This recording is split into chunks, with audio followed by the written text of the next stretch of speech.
Hey guys, once again welcome back to my YouTube channel Medicure Buddy. Once again I'm back with a very important topic of obstetrics and that is uterine inversion.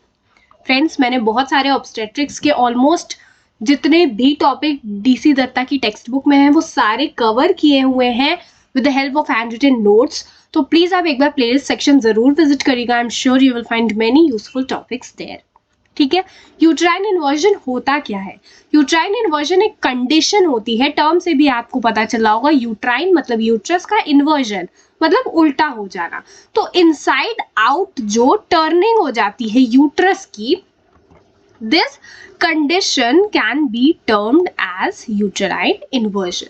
ठीक है, it is a rare case of postpartum collapse. ठीक है, but collapse occurs suddenly after the labour.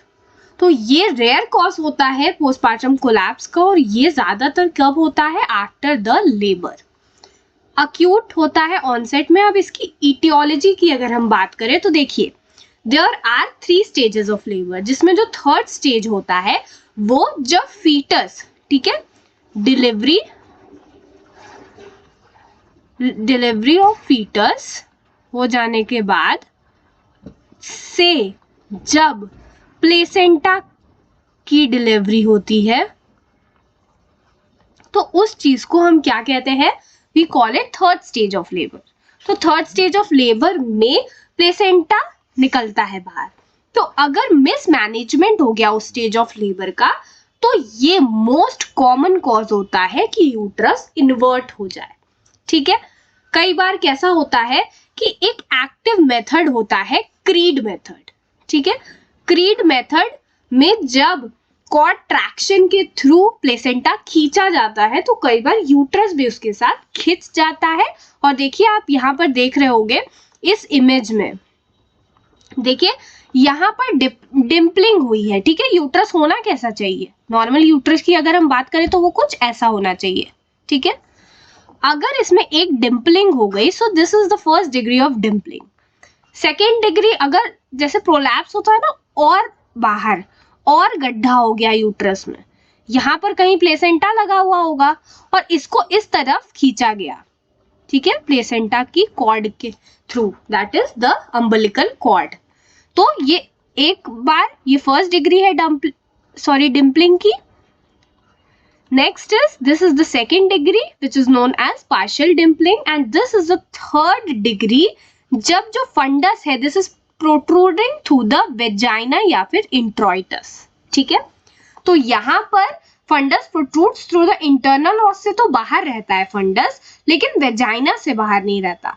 But यहाँ पर vaginal इंट्रोइटस से भी funds बाहर आ जाता है. ठीक है, कई बार ऐसा होता है कि 40% केसेस में एटोनिक यूट्रस में स्पॉन्टेनियस इन्वर्जन हो जाता है. ठीक है, प्लेसेंटा एक्रीटा. एक्रीटा क्या होता है? प्लेसेंटा एक्रीटा जब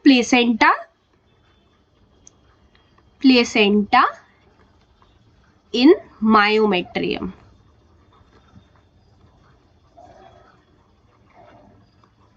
ये जब चीज हो जाती है तो we call it placenta एक्रीटा.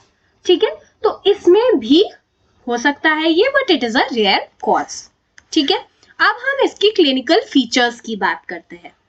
So basically patient जो होता है ना, ये प्रेजेंट करता है किस चीज के साथ?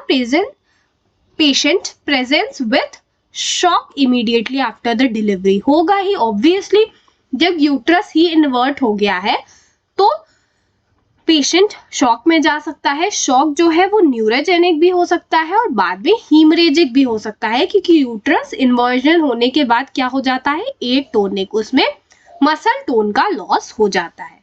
कई बार ब्लीडिंग भी हो सकती है. कब? जब हम प्लेसेंटा को डिटैच करते हैं इन्वर्जन करेक्ट करने से पहले. ठीक है, वेजाइनल एग्जामिनेशन अगर हम करेंगे तो हमें सॉफ्ट ग्लोब्यूलर स्वेलिंग मिलेगी वेजाइना और सर्वाइकल कैनाल में. दिस इज वेरी इंपॉर्टेंट कि वेजाइना और सर्वाइकल कैनाल में एक सॉफ्ट ग्लोब्यूलर स्वेलिंग देखने को मिलती है. On abdominal palpation, the fundus of the uterus is felt to be absent. और जब आप abdominal examination करोगे तो obviously suppose ये किसी का abdomen है. ठीक है, this यहाँ पर uterus present था, नॉर्मल केस है। और अब यूट्रस हो गया है इन्वर्ट, मतलब जो ऐसा होना चाहिए ना, इस तरफ खींचने की वजह से ये यूट्रस कुछ इस टाइप का हो गया है। तो अब इस वाले एरिया में तो आप जब पैल्पेट करोगे तो आपको कोई भी यूट्रस नहीं मिलेगा। That is why uterus is failed to be absent. ये क्वेश्चन पूछा गया है कि यूट्राइन इन्वर्जन में एब्डोमिनल पैल्पेशन जब करते हैं तो उसमें यूट्रस हमें एब्सेंट मिलेगा।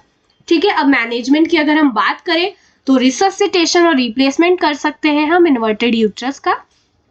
कई बार मैनेजमेंट जो है वो मैनुअल रिप्लेसमेंट से भी किया जाता है, जब fundus should be last to reposit after replacing oxytocics should be given to promote contraction. This is called Johnson's maneuver. ठीक है, Johnson's maneuver term आपको याद रखना है, and this is used for the correction of uterine inversion.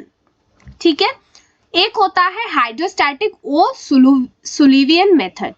ये क्या है? जो हाइड्रोस्टैटिक ओ सुलिवियन मेथड है, इसमें वार्म सेलाइन जो है ना उसको वेजाइना के थ्रू एंटर कराया जाता है। Warm saline is run into vagina with labia opposed to prevent leakage. The vagina balance with the fluid and inversion corrects. ठीक है, तो जब वेजाइना को सेलाइन से इन्फ्यूज किया जाता है तो वो जो बलूनिंग हो जाती है यूट्राइन एरिया की और वो जो इन्वर्जन है वो करेक्ट हो जाता है।